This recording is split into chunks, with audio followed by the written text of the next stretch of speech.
CPIM ni Sikla Bedek DYFI ni Phil Brisi Dog Songchama Sal Regei Bodolni Banati Samani Pandatini Songchajaka Melarmat Satra Jubo Bobono Abai Baksano DYFI o Samung Tangai Thi Kathar Thilangai Rokno Bahanyo Muitunargei Borombai Muitu Khalieka Bandao Banjaka DYFI Hase Tangphang no Baronde Tai DYFI Haste Kasku Polas Bumik Dok Khobei Juda Juda Adong Ro 3 November ভারতবর্ষের সর্ববৃহৎ প্রগতিশীল এবং ধর্মনিরপেক্ষ একটি যুব সংগঠন ভারতের গণতান্ত্রিক যুব ফেডারেশনের 46তম প্রতিষ্ঠা দিবস। সারা দেশের সাথে আমাদের রাজ্য ত্রিপুরাতেও পতাকা উত্তোলন, শহীদ বেদিতে মাল্যদান, সামাজিক কর্মসূচি, আলোচনা সভা, রক্তদান শিবির,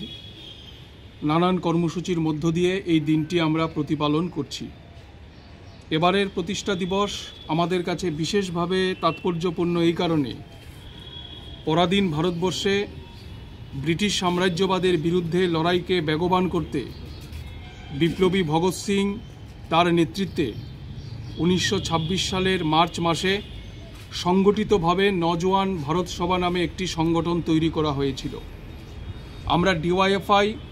সেই সংগঠনেরই ঐতিহ্য বহন করছি। 1 থেকে 3রা নভেম্বর 1980 সালে পাঞ্জাবের লুধিয়ানা শহরে প্রথম সর্বভারতীয় সম্মেলনের মধ্য দিয়ে ডিওয়াইএফআই এর প্রতিষ্ঠা হয় এবং এই প্রথম সর্বভারতীয় সম্মেলনে বিপ্লবী ভগৎ সিংয়ের আরেক সহযোগী বিপ্লবী কিশোরীলাল প্রথম সম্মেলনে উপস্থিত ছিলেন। ফলে সেদিক দিয়ে এবারের প্রতিষ্ঠা দিবস আমাদের কাছে খুবই গুরুত্বপূর্ণ এবং নওজোয়ান ভারত সভা এই বছর শতবর্ষের মুখে দাঁড়িয়ে আছে। আমরা ডিওয়াইএফআই জন্মলগ্ন থেকে সাম্রাজ্যবাদের বিরুদ্ধে লড়াই করছি, ধর্মান্ধতার বিরুদ্ধে লড়াই করছি, অশিক্ষার বিরুদ্ধে লড়াই আমরা করছি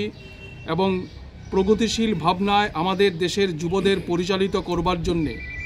আমাদের সংগঠন ডিওয়াইএফআই জন্মলগ্ন থেকে সবার জন্য কাজ এবং সবার জন্য শিক্ষার দাবিতে আমাদের লড়াই অব্যাহত আছে। কিন্তু আজকে আমরা যেটা দেখছি, বিজেপি এবং আরএসএসের শাসনে আমাদের ভারতবর্ষে বিভেদের রাজনীতিকে তারা উৎসাহিত করবার চেষ্টা করছেন, হিন্দু মুসলমানের নামে ভারতবর্ষের মধ্যে বিভাজন তৈরি করবার চেষ্টা করছেন এবং মানুষের যে মূল সমস্যা অন্ন, বস্ত্র, বাসস্থান, শিক্ষা, স্বাস্থ্য এবং কর্মসংস্থান, এই সংকট ভুলিয়ে দিয়ে তারা শুধুমাত্র ধর্মের রাজনীতি করে মানুষের মূল সমস্যা থেকে নজর ঘোরানোর চেষ্টা করছে। আজকে 46তম প্রতিষ্ঠা দিবসে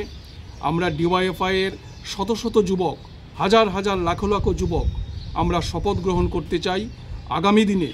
রুটি রুজি এবং জীবন জীবিকার লড়াইকে আরও বেশি শক্তিশালী করতে হবে। একটা নতুন ভারতবর্ষ তৈরি করবার যে স্বপ্ন নিয়ে ভগৎ সিং, ক্ষুদিরাম বসু তারা শহীদের মৃত্যুবরণ করেছিলেন, সেই স্বপ্নকে বাস্তবায়িত করবার জন্যে আমাদের লড়াইকে আমরা আরও বেশি শানিত করতে চাই এবং শপথ গ্রহণ করতে চাই ভগৎ সিংদের লড়ে পাওয়া দেশ আমরা কোনো মতেই নাথুরামদের হতে দেব না। এটাই 46তম প্রতিষ্ঠা দিবসে আমাদের মূল আওয়াজ।